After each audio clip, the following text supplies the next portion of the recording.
day, it's Thursday, it's sportsdaz.ie, and that means it's time for SPORTSDAZ Football, our weekly look at all things happening in ladies football. And over the next 3 months we'll also be previewing all the action down under in the AFL Womens Series. I'm Darren Kelly, and later on we have two special guests, the new Mayo ladies football manager Michael Moyles, and of course Fermanagh All-Ireland winner Joanne Doonan, ex-Carlton player, who'll be previewing the action in the AFL. Before that, we look at the news over the last 7 days in football, and of course we'll start with Michael Moyles, new Mayo ladies football manager. Of course, he's a former grade representing his county too, plenty of inter-county experience. He was coach with the Mayo ladies back in 2015. Can he bring success back to the green and red? They were knocking on the door under Peter Leahy the last couple of years, and it'll be interesting to see what developments happen there. We'll stay in the West in another big appointment in Galway. Gerry Fahey is the new manager there. Gerry Fahey, also a man with plenty of experience, used to manage the Offaly men as well, and was part of the coaching team under Tim Rabbit in 2020. Gerry Fahey takes over for 2021, and an interesting link: he's the brother of PJ Fahey, the Galway manager when the Tribes women won the All-Irelands, their only All-Irelands, back in 2004. So we wish both Michael and Gerry the very, very best of luck. Just going back to Mayo for a moment to say, new fitness programme being done in conjunction with the Ladies Gaelic Football Association. Well worth checking out on their social media pages. The 6-week course by Catherine O'Sullivan from Mayo and Amanda Casey Finnegan from Monaghan. I think they're two different types of courses linked together. So they're trying to kill this, what's turned into a barren February. We're used to January being quiet, but it was like February's going to be the same, and possibly March. Maybe check that out there. It could be something fun to do. Now, Joanne Doonan will be with us later on to look ahead to the AFL. We've had a fixture update since we recorded the programme, so forgive us if we only talk about 5 out of the 6 matches. But Greater Western Sydney and Adelaide Crows will face each other in Sydney on a Sunday at 5:10 Australian Eastern Time, 6:10 in the morning Irish time. That announcement only made on Wednesday. Myself and Joanne had recorded the segment beforehand, but that has 6 fixtures in the AFL, and they're all up on the website sportsdaz.ie at the moment. What else is going on? Well, look, for our football fans here, we might as well accept it now. There's going to be no action in Ireland before April. CEO of the Ladies Gaelic Football Association, Helen O'Rourke, has said that clubs will not be returning, clubs or counties I should say, will not be returning to training. Gyms and clubhouses will remain closed, but they will give a 4-week preparation window after the 5th of March. So it's the earliest we're going to be seeing action in football in particular will be the 3rd of April. I suppose in one way it's good to get a bit of clarity on that. At least now managers can start, even though there's no guarantee it'll start in April, I know that, but at least managers can start making some form of plan, knowing that nothing's going to happen before that. What it will mean is the LGFA calendar will run roughly 5 weeks behind. We're not too sure if there's any plans to change competitions or scrap any competitions that have been announced already. We did mention on the Camogie show that they're committed to playing every competition for 2021 that they're planning.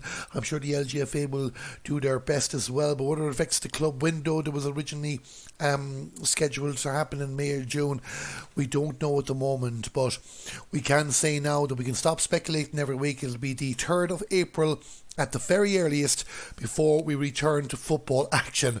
We will try and keep the show on the road here on SPORTSDAZ Football. Of course, we mentioned we have the AFL, but a bit of clarity there. Good news this week though, the LGFA Volunteer of the Year Awards, and congratulations to all the winners. Sandra O'Donoghue from Rosscarbery in Cork is the Young Volunteer of the Year. Conor McGee from Loreto in Cavan, the School Coach of the Year. Colin Kenny from Naomh Ciarán in Offaly, the Club Coach of the Year. And Ian Cooney from the Roscommon Herald is the Local Journalist of the Year. And I just want to give particular congratulations to Ian, a colleague, of course. I've often seen him at Camogie and ladies football matches. I was lucky enough myself in 2018 to win this award, and it was a great honour to receive that, because you're nominated from your peers and those involved in in football, and it makes it extra special. And of course, Ger McCarthy as well from the Southern Star, who won it last year. The PRO of the year is Peter O'Leary from Cork, another great recipient. He's been a great friend of us here on SportsDAZ. Club Committee Officer of the Year is Helen Clark from Uncashlin Gloss, August Spirin Og in Conte na Tyrone. The County Provincial Officer of the Year is Sinead Reel from Armagh, the Armagh chairperson. You might remember we had her on the show last year talking about the development work being done with their ground in Keady. The International Volunteer of the Year is Clodagh Harris from RK Rapari in the United Arab Emirates. Very, very important, especially the climate and the pandemic we're living in at the moment, is that the international community continue to promote the game, and well done, Clodagh. The overall Volunteer of the Year is Mikey Highland from Shanahoe in Laois. He wins the Lulu Carroll Award. Lulu Carroll, of course, one of the great Laois footballers of our time. And going into the Hall of Fame is Kathleen Kane from Sligo. So well done to you, Kathleen, and well done again to all the award winners. I mentioned Sinead Reel. Well, Armagh LGFA are doing a 100 kilometres in 28-day challenge at the moment. So check out their social media pages and support that if you can. Congratulations to Catherine Ring from Knocknagree. She's the new Cork LGFA Secretary. And to Trina Murray from Moat in County Westmeath, the new President of the Leinster Ladies Gaelic Football Association. And we have an article on sportsdaz.ie written by Aisling Cleary, well worth checking out on Trina Murray. Speaking of articles that we have on SportsDAZ, last Saturday with Karen Kennedy, ex-Dublin LGFA player, a prominent person on the front line at the moment. It's a very, very interesting read supplied by the Ladies Gaelic Football Association, and definitely you should check that out as well. A new chairperson in Longford, Dolores Kiernan from Killow. Well done, Dolores. She replaces Declan Fox, and of course Brian Noonan from Mostram is the new manager there in Longford, and they'll be hoping to have a good season. And finally, before I go, I want to give a shout out to MKL Gales LGFA in County Kerry. We're doing a fundraiser in January. I believe you can still donate to it, raising money for the Chirnanogue Orphanage in Tanzania. They had over €1,600 raised last I saw. So, you know, if you want to get behind that, because at the end of the day, as hard as things are for us at the moment, look, it's first world problems compared to what they're going through in Tanzania. So definitely support that if you can. And that's all the LGFA news, or not all the news, the most of the news over the last 7 days. Let's go on to talk to our guests, and coming up after the break, there's a new manager in Mayo football, hoping to bring success back to the green and red. And in a moment, we'll be talking to Michael Moyles. I like listening to SportsDAZ because I like to listen to ladies football and ladies camogie. Now I'm delighted to be joined by the new Mayo senior football manager, Michael Moyles, as he takes on the role of trying to get the green and red back up in the business end of the All-Ireland Championship. And first, Michael, congratulations on your appointment. Thanks very much, Darren. Yeah, I'm delighted to be involved in the Mayo ladies again, and really looking forward to the year ahead if we get to play football. And we certainly hope it's sooner rather than later we get to play football. But of course, even touching on the point there, we'll know you for your exploits on the field, playing for Mayo and Crossbow Line. And of course, you've been involved with the Mayo setup before. You were a coach with them back in 2015. Yeah, under Peter Clark. I was approached in 2015 to maybe get involved with them. At that stage, I came in, I suppose, about the second month in the year. Look, really enjoyable experience, a great bunch of girls. And as I know from our training O'Connor Cup teams and ladies teams in the past in secondary school and that, very eager, very enthusiastic and willing to learn. And I really enjoyed the year, and it opened my eyes to the standard of inter-county ladies football at the time. And even that experience for the year that you were with them, Michael, is certainly, I suppose, priceless now with the climate we're living in, where you can't go meet them personally at the moment. You can't organise training sessions. I know you still have people to get to know and all that, but the fact that you will know some of them from that experience just it's a bit better hands to be playing than going in completely cold. Yeah, but I think that works on both sides. I think for them as well, some of them may be aware of me and what I kind of bring, and how I would always like to think that I'm approachable and that they can come and talk to me and stuff like that. And I think they would have got that from 2015. Obviously, there's a lot of new girls on the panel since, and we've been trying to get as much information on them as possible to hit the ground running. And as you said, it's very difficult with COVID. But I'm hoping that would be what would be a benefit and a positive, that when I'm going in, some of them would be aware of me and the way I work things. So yeah, hopefully that will definitely help. And even taking that point as well, Michael, what's the feedback been like with the players you've been in touch with so far? We haven't been in touch with any. So I suppose as a management team that we gathered over the week coming up to the interview, we had the interview on Saturday. It was announced on Saturday evening. I was talking to some of the management team on Sunday about plans forward. We had a management meeting on Monday. Today is Wednesday. So the thing, I suppose, because of issues in the past, everybody wanted to contact everyone at the same time. There's nobody, being put in front of the other person. So we want to have a clear plan of what we're doing and who we're going to invite in. Because of COVID, obviously there's restrictions there. Ideally, we would like to have, I suppose, trials and open trials for whoever wanted to play for Mayo could come in, that we'd invited in. And that would tell us a clear statement if they didn't come in. But at the moment, we want to have a cohort of names that we would wish to be involved in Mayo ladies, and we contact them at the same time. There's no differentiation between girls that have been there for the last 5 years, the last 2 years, or girls that haven't been there. So we were trying to do things on an even keel, I suppose. And even taking that point as well, and you have stated already in previous interviews that everyone's starting on a clean slate going into 2021. I'll ask you the two quick ones. I know you've been asked them already. The girls in Australia, no doubt you'll be looking forward to getting them back whenever they're available later in the year. Yeah, of course. And I know, look, this is an issue for an awful lot of counties, but I know the four or five girls that are over in Australia, and they're involved in a very, and I've used the statement before, elite environment where they're training 4 or 5 times a week, that they're playing up to a very high standard. So of course they're going to be able to be adapted into Gaelic games because that's their first sport. The case for the rest of us to kind of be up to that level, I don't see an issue with it so far. I understand other people have had, and when I'm involved in it, there may be things that crop up I haven't thought about, but so far I'm excited to see what they can bring to it, and what they can bring back. As I said, Ciara McGeaney came back from Armagh after doing the international rules, stayed over there for 2 months with an Aussie rules team, and brought so much back to Armagh that he encompassed and brought it into their team. And 2 years later, they won All-Ireland in 2003. So what we're trying to create, and I've said it before, is a high-performance environment, really, not an elite, but a high-performance environment in the Mayo setup, that there's an easy transition for them and for the likes of the basketballers and soccer players and such that are playing to a very high level. And of course, as you mentioned there, you have 4 or 5 players down there. Of course, Dana Finn playing basketball as well. Let's get the other one out of the way. Carnacon, is there any plan for that, or are you going to take it by just contacting the players when you draw up your provisional panel?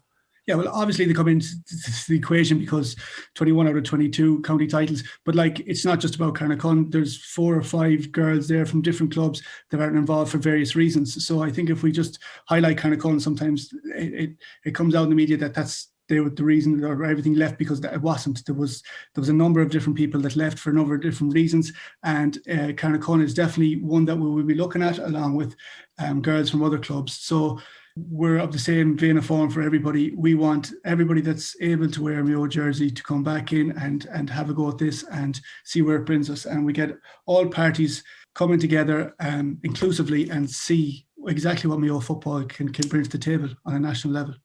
Because that's the thing as well, Michael, it's what you'll want to and the new committee want. We want to start talking about Mayo football on the field of play, because generally speaking, when we do talk about Mayo on the field of play, the results are very positive.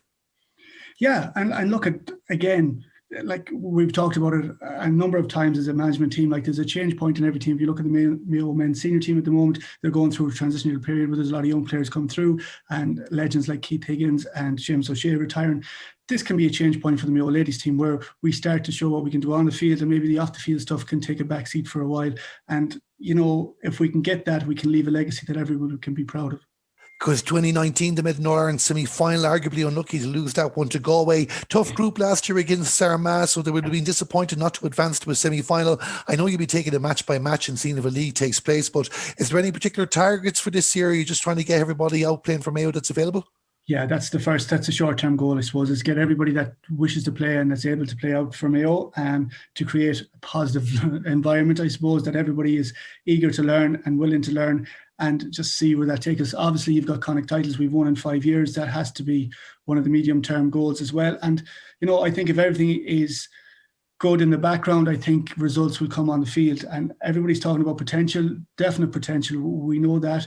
Galway are making massive strides, Cork making massive strides back, and Dublin are the pinnacle there that everybody's trying to catch. So it's a very competitive competition at the moment, and we want to be right up there with everybody else. Just 2 questions, Michael, before I let you go. You've mentioned your management team as well, just to give a shout out to themselves. Aidan McLaughlin, Tom Kearney and Marita MacDonald, 3 people you'll be dependent an awful lot on during the year. And am I right in saying that a certain Ger Cafferty is in the background somewhere? Yeah, Ger's involved in the background. He won't be at the coalface of training sessions or anything like that. Ger is very analytical, and he'll be giving us good feedback in the back. So it'll be somebody I'll be dependent on, and somebody that will be able to give me, I suppose, a lot of information about the coaching element of it, about maybe places and things that we need to improve on and what we need to look out for in opposition. So look, he'd be an important role, but he's definitely in the background. Definitely in the background and bringing that experience as well. Michael, I know nothing's happened in the last year and a half. Will you get any Masters football in if that returns any time in the year? The group is active enough, I think, for the time being. We might leave it at that. I like listening to SportsDAZ because he has famous celebrities and I get to listen to him. Darren Kelly. And as mentioned at the top of the hour, our next segment with Joanne Doonan was recorded before the late edition of a 6th game, Greater Western Sydney against Adelaide Crows. They will have the fixture on sportsdaz.ie and also at the end of the show. But apologies to supporters of both those teams and also supporters of Cora Staunton and Ailish Constantine that we have not mentioned that in the upcoming segment. So now I'm delighted to be joined by Fermanagh All-Ireland winner Joanne Doonan as we look ahead to round 2 of the AFL. And Joanne, we were just talking off air. It's great to be able to watch live sport again, isn't it? Yeah, it's just deadly to, I suppose, have a timetable and kind of look what you can kind of schedule in, obviously the time difference. But no, I'm really enjoying it and enjoying that there is, I suppose, sport and something to kind of, oh God, I really want to see how that game goes next week, So it's brilliant to have something to watch, definitely at the minute. Well, myself and Joanne are touched on as well as we made a great effort to watch all 7 games live. And we've decided that's not happening anymore, but we will make sure we keep up with everything happening. Yeah, no, I don't think I'll be getting up now at 3 o'clock in the morning. No, but like we said, the app is great to catch up with it, so you can just watch it then whenever you do get up, so it's great to have it all at hand, yeah. Before we talk about some of the highlights of last weekend, of course, the big story this week is 2 games called off. The 2 games we were originally planning to focus on, Greater Western Sydney against West Coast Eagles and Adelaide against Fremantle. Joanne, it just goes to show, I don't mean to be critical of anybody in Ireland now, but the attitude in Australia, cases come up and they just shut the show down regards those teams and making sure that it's a zero tolerance approach to COVID-19, I suppose. Yeah, it's I suppose it's brilliant to see in a way, they're just so, lock it down straight away. I know, wasn't it a security guard in a quarantine hotel where, probably over here would be like, oh, well, obviously he's going to get it. He's coming into contact with people all the time, getting off planes and stuff. But it was just how quick they did it. And funny, I was actually talking to Ash Mack and some of the girls over there during the week, and she was just saying about how compliant everybody was. It was literally like a flick of a switch, and she was showing us the view of the park, and there was, you were only allowed to go out in your 1s and 2s. And I think over here, if there was good weather and you were allowed out, within your 5k radius, you might see ones meeting up and stuff like that, where she said nobody meets up, you all have to wear your mask even when you're outside. And it's just said it was just everybody just complies it, and kind of, I suppose maybe that's why it kind of goes down so quick. And I suppose it is kind of looked and it's very strict, but it's probably the way to do it. They are probably the leaders to show and how it can be minimised, which I think we could probably learn a wee bit from maybe. And you're right too as well, because the reward is what we got last weekend with the 7 matches, and I know we 5 this week, but for me personally, and there was no Irish player involved in this, but I just enjoyed watching St Kilda against Western Bulldogs. It was the first quarter in particular was just a mile a minute, great entertainment, but the atmosphere in there, and then as the game went on, I shouldn't laugh about this, I do apologise, because the stadium announcer telling people to maintain their distance. Yeah. But majority were, in fairness, but not, we can't say 100%. But there was just a cracking atmosphere for what down in Australia was a Friday night match. Yeah, oh no, fantastic. Like, that was actually probably one of the best games that I'd seen in a long time. It was just very tight and very competitive, you know, it was tit for tat nearly the whole way until the end. But yeah, like you said, like, and I think that's one thing I kind of learned from last year, how passionate the fans are. And, you know, people are like obsessed, like really obsessed with the game and just their clubs, you know. And it's even funny, like a lot of the girls, I think they call it, is it bark? Is it that the support for, like, but you might be playing for Carlton, but you know, you might support Richmond or whatever it is. So it's really funny how to see people, you know, they're supporting whenever they're like even the boys playing or something like that. But no, the fans are like brilliant, and it is a brilliant atmosphere, especially as it like surrounds the whole stand. You know, usually maybe in GAA you might be put to one side of the field or whatever it is, but no, it's definitely creates a brilliant playing atmosphere anyway. It's the one thing for me, it just made us long. I know we'll be probably waiting until the second half of the year for this to happen in Ireland, but like, it was great to have championships played last year, as you know yourself, but I just long for that day when we can just get back out there and, you know, whether we're playing or reporting in our roles or just get out cheering our respective teams, you know, that's just, the Kilda Bulldogs did that for me last week. Yeah, no, definitely. Like, and I think what we had, I suppose we said in a way, the way that you weren't allowed fans at the ladies' game, and it kind of forced all our games to be televised, which in a way for us, we kind of said it was brilliant because, you know, it would never have been televised otherwise, or it would never have been recorded to put on even Facebook Live otherwise. But I think a lot more people will have a lot more appreciation when this is all over to go to any game. You know, it doesn't matter if boys or girls or youth or whatever it is. A lot more people will be just happy to get out now and go down and watch some football or hurling or whatever it is. So, yeah, I think even watching that, I think even you found appreciation. Just can't wait to get back out watching something. Our clubs will be thanking the AFL later in the year because it's definitely rewoken us. Now, what we're going to do every week, myself and Joanne, is we're going to have a bit of fun as well. But a series. Joanne, in the moment, we're going to ask her moment and our match of last weekend. And they were both going to select our Irish player of the weekend. And we're going to have our own competition because, as I explained to Joanne off air, I do not understand the official one. But we'll keep an eye on that as well. And maybe I'll be a bit more on top of that by the end of these 12 weeks. So, Joanne, we'll start first in with yourself. And of course, you might have touched on it already, I'm not sure, but the moment of last weekend for you.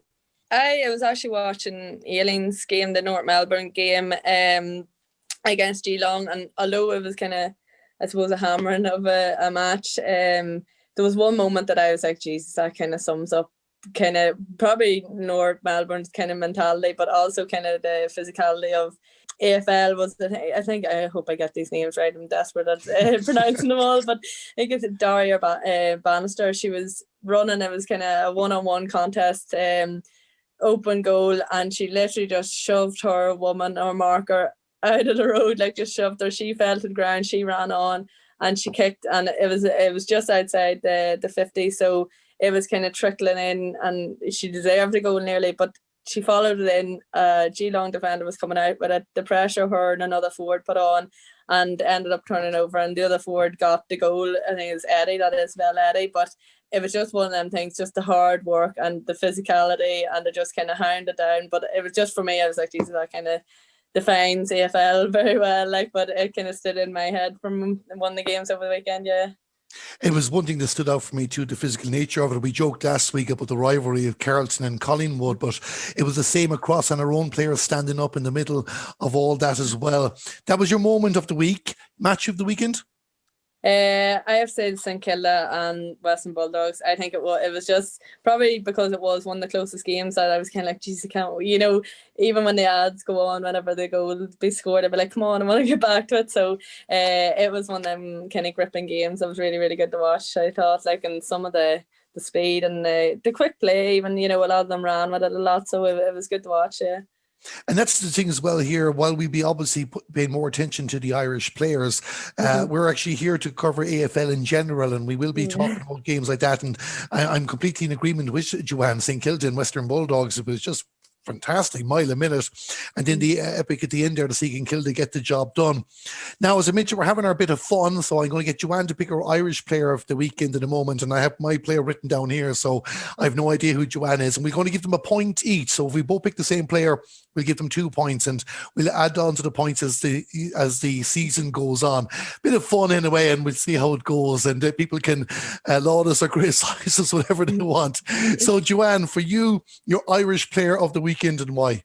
there was a good few contenders, obviously, like, and I think I picked Ashley McCarthy, and I know it's kind of one of them things that it doesn't always have to be a winning team. I know they were beat well, but I think just from what I've seen her playing over, and a bit of respect and understanding how hard it is to do these certain things, that I kind of like, Jesus, frick, she's getting really good at that. And I think the one thing stood out in my head is how quick she releases the ball, whereas it's something that I struggled with, that, you know, you kind of typical, you carry your 4 steps before you think about what to do with it, whereas like in AFL you're drilled to kind of, you know, it's quick release, especially where she's playing in the middle of the field. You know, you're just trying to get it up to the forward, try to get, you know, a mark if it travels far enough, and she did that successfully a lot of times, trying to help her kind of team get, I suppose, out of defence and into the attacking side of the field. But I thought she had a fantastic game, and obviously her stats did show that she was doing really well in them as well. But I thought she stood out this week, definitely. I was watching that game as well on TG Car, and I thought the Australian commentators were very hard on Aisling. And because I thought she was really, my instinct first, I hadn't looked at stats or anything at the time, when she was in the middle of tackles there, she was winning ball and all that. And then I looked at her stats afterwards, and it was 15 disposals and successful ones and all that as well. So I was disappointed with the Australian commentary, that they seemed to be, because she scored 3 goals in the practice match, they seem to be expecting Aisling to score 3 goals every game she plays. Yeah. Now, I haven't picked Ashley McCarthy. Okay, that's good. Maybe, yeah. Even though she was in, the 3 I was struggling between, but look, I had to go with instinct too. And what an impression she made for Collingwood on Thursday morning in Ireland at night. Not just because she scored 2-1, but she was involved in an awful lot of play and setting up scores too. So I'm going with Aisling Sheridan from Cavan. She just set the ground for the Irish involvement down there, and I was just so impressed with her performance. While Ashley McCarthy was in there, Aileen as well, Niamh Kelly were all contenders. I'm going for Aisling Sheridan from Cavan myself. So we are straight away disagreeing with each other. She was definitely up there with Mang as well, and even her running patterns was really good, you know, to try and teach it as well, because it's kind of hard to read, you know, you're constantly, you know, it's different to Gaelic, but no, she was in really good places, and her first mark was outrageous. It was probably a good highlight of the week as well. It was very, very good catch, like, so no, definitely well deserving as well. So there we go. So we're going to give the 2 Aislings a point each. We'll have it up on our social media after the show as well, and we'll update that every week. Let's go on to next week now, Joanne, because we mentioned, of course, the 2 games we'd done all our prep for. It was like staying back at detention to do extra homework, because we had to change to 2 games. But 2 intriguing games. And the first one, they're both on Sunday. The first one, we've already mentioned both teams in conversation. North Melbourne against St Kilda. We've Aileen Gilroy representing Ireland for this, and her record last week, 13 disposals and 7 tackles. North Melbourne really laid down a marker, didn't they? And they looked like the team to beat. Yeah, I know, definitely. We had played North Melbourne in a practice match at the start of last year, and just the physicality and their drones and numbers, and even what I found with them as well, like everything was celebrated. Like, you know, if you got a tackle for something so small, they were going around and clapping the other person in the back, and it was really kind of disheartening for the other team, you know, and it kind of keeps putting you down. And that's what I think they're very good at, and they, you know, tackling numbers, the attacking numbers, they're very driven, and they're very, very good players all over the field, like, and it's just kind of, I think that kind of shown, especially the legs. I think, like, we kind of talked last year about how we maybe didn't think Emma King was suited in the kind of full forward line for them big high balls in, that maybe she would be more suited as a ruck. But I think definitely this year they must have worked on that a lot more, and she's beginning to get the kind of rewards that I suppose they wanted her, you know, getting the marks in the scoring zone. And she got, I think, 3 goals very early on, like, and there was opportunity for another if she had to release it a wee bit earlier to, I think it was, can't remember who was running through now. I can't think of it. It's going blank in me. But yeah, it was some fantastic play from North Melbourne, like, and they're just very aggressive team, and it's very hard to play against, like, and I think I know maybe Geelong might have been kind of caught off the back foot, but I didn't expect such a score difference, to be honest. No, like 62 points. Geelong didn't score for 3/4 of the game. We'll talk about them in a bit. But as you mentioned, Emma King with 3 goals. Jasmine Garner getting a couple as well. You have Ellie Gavales standing out. Talia Randall. Again, I hope I'm pronouncing all these names correctly as well. But like Darren Crocker has come in this year as coach, and they really set a marker. And the thing as well, Joanne, that was catching me is that they're missing some key names like Rick Gibson, who'd never missed a match before last week. It looks like she could be out for the season. They've Jess Duffin and Grace Campbell as well. Like, it's not just their 62-point win. It's if they can follow up that performance again against St Kilda, they will be certainly probably the leading lights and red hot favourites as the campaign goes on. Yeah, I think definitely. Like, I think last year they were definitely big favourites as well. And I think maybe that there was a few games that don't get me wrong, they were definitely very strong, but a few games that it just needed to click with them, and the likes of Emma Kearney and on driving it on, and I think she's a fantastic leader for them as well. But I definitely think this year they're kind of settling in a wee bit more, and they still have a good squad, from last year that they can keep developing on. And I suppose with the new management, it's just like a fresh start, and everybody kind of has fair chance and fair dues to get their place on the team, and it seems to be definitely working well for them anyway so far. Yeah. St Kilda have never won back-to-back games in a regular season, though technically their win against Western Bulldogs was 2 in a row because they finished off last year with a win. We've already admired them here in conversation. They've no Irish players, but they could become everyone's second favourite team who are following in Ireland because, like with Georgia Patrigas, and again, apologies, the name is wrong, an impression she made, Tarney White as well, and they'll go into this now with no pressure. An opening win against the Bulldogs is massive, and they'll be underdogs, but they'll have a right go at this. Yeah, definitely. I know Clara Fitzpatrick was obviously meant to go out to them, but with visa issues, unfortunately she wasn't able to, and they had to get someone else in. But she, I know from looking at them last year, and even we had a practice game against them as well, they're definitely a force to be reckoned with, even though they're only a new team in last year. There's some, like you said, you've named a few, they're fantastic players. There's a girl, she's Kate McCarthy in the middle, and oh my God, the speed of her, like there's literally no stopping her. She showed it a good bit there against Western Bulldogs. But I definitely think it's a tough second game for them, and it will take probably an almighty performance to kind of put it up to North Melbourne. But I definitely think they're not going to lay over, and I suppose let North Melbourne kind of walk over them. I think they've come from kind of VFL team, and a lot of them that got picked for the first last year for the first AFL team was a lot of the VFL girls, so they've probably been playing together for a long time, and they have that kind of camaraderie and kind of being through it all together kind of mentality within the group that kind of shows when they're playing that they're all very there for each other. And even a girl from Carlton, Jade Van Dyke, is playing with them this year, and was starting there the other day, who's a fantastic player, I already know, and she's a brilliant defender, so I'm kind of glad to see her get an input as well.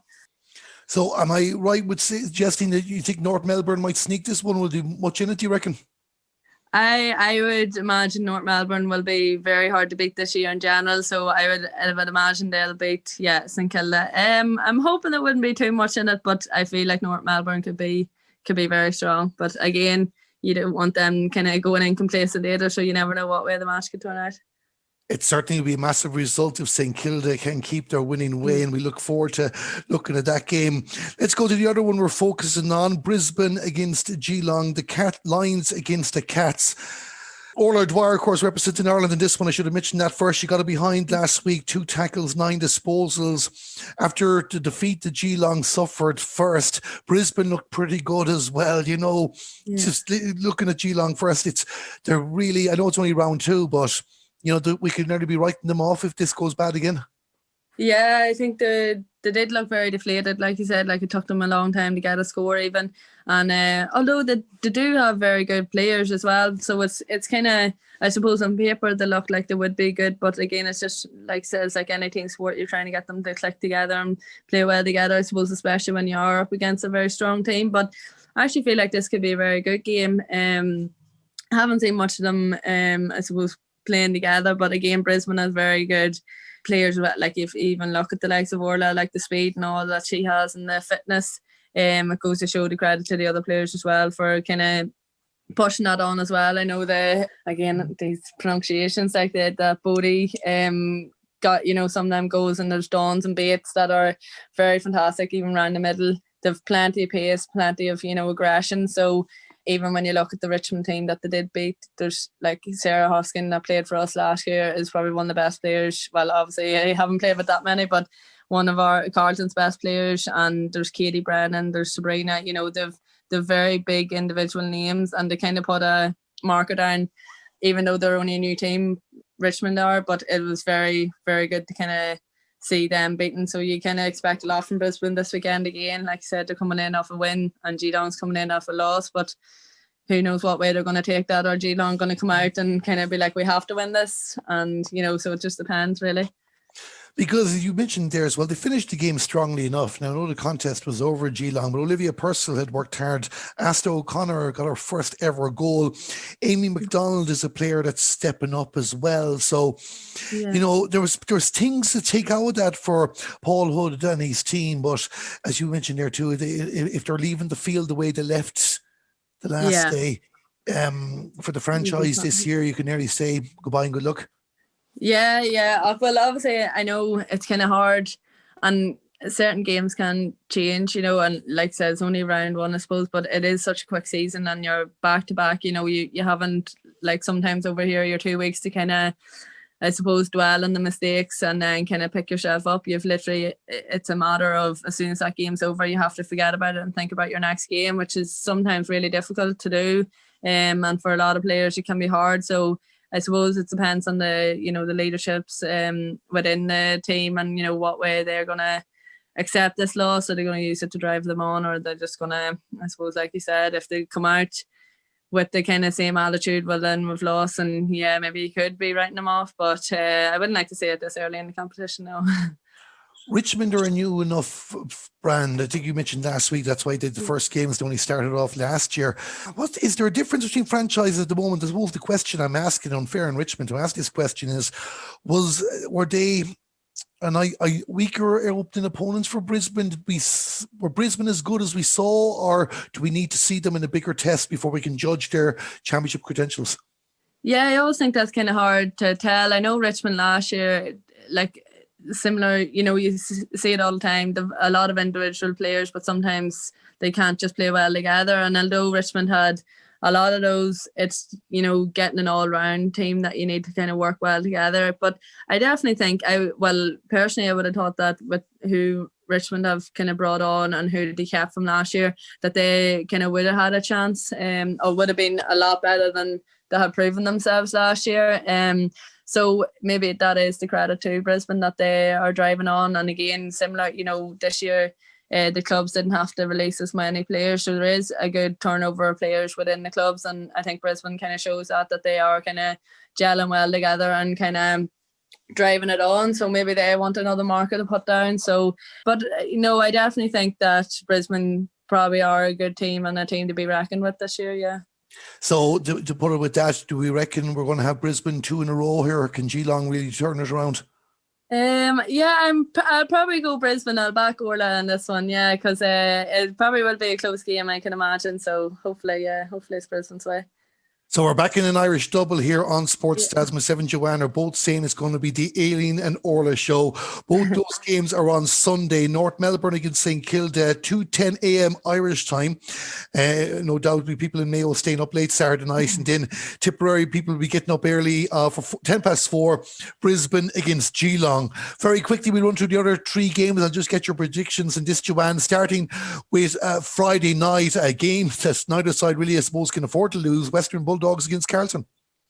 I suppose Carlton will probably feel themselves favoured from just previous years, the kind of Bulldogs that you kind of be like to be getting the edge on. But although it's always a good round, the Pride round, I know they won it last year, but Western Bulldogs came out fighting, so I could imagine it being similar again this year. I know there's the same manager, but I'll go with Carlton. I still would like to see them do well, so I could imagine Carlton, yeah.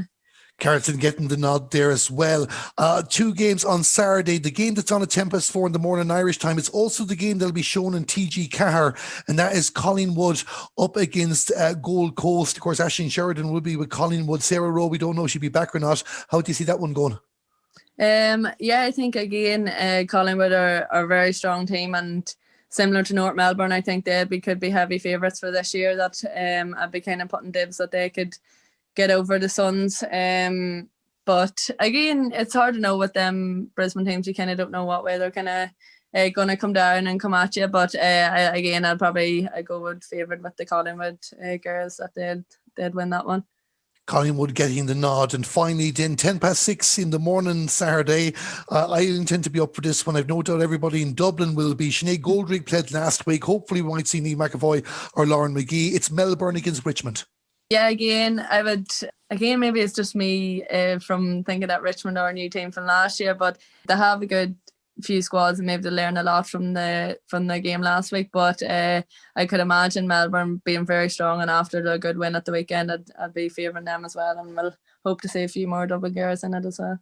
Hopefully we get to see more of them as well. Melbourne getting the nod there. Joanne, just before I let you go, you mentioned there as well, and I meant to ask you, of course, this is the Pride round 2 of the AFLW. We know Brisbane have a new Guernsey for the occasion too. It's all supporting the LGBTIQ plus community as well.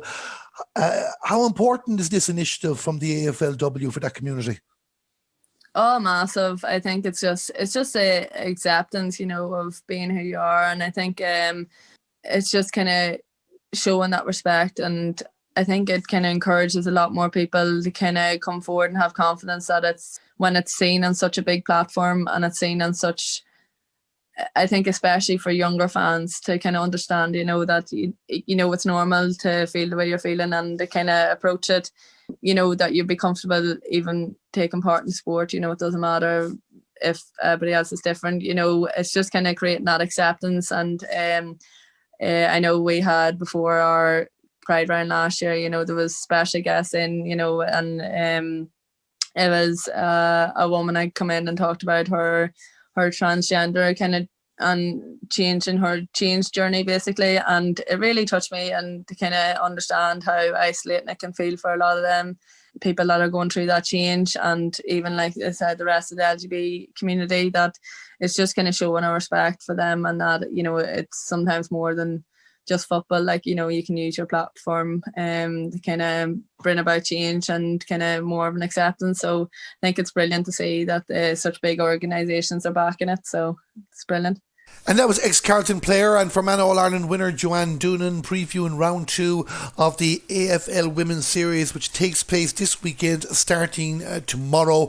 I'll run through those fixtures in a moment. Also beforehand, we heard from the Mayo senior ladies football manager, the new manager that was Michael Moyles. Those AFL fixtures for the weekend, and as mentioned earlier on, one change from the conversation that we had there. Starts tomorrow, 8:45 in the morning Irish time, Western Bulldogs against Carlton. Then on Saturday there are 2 games at 4:10 a.m. Irish time. We have Collingwood against the Gold Coast Suns.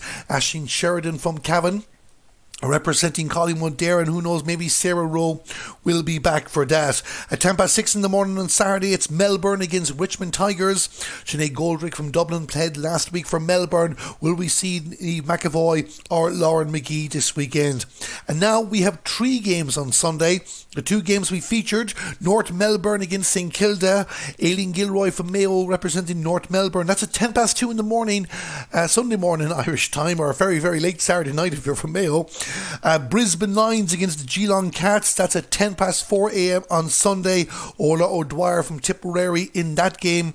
And the new fixture in 6:10 in the morning Irish time on Sunday: Greater Western Sydney Giants featuring Cora Staunton from Mayo, and while she won't be playing, Breed Sack from Cork, part of that team as well, up against the Adelaide Crows, champions 2 seasons ago, and they have Clare's Ailish Considine on their books. That's all the AFL fixtures for the weekend, and we will be continuing our coverage of the AFL right up to the conclusion.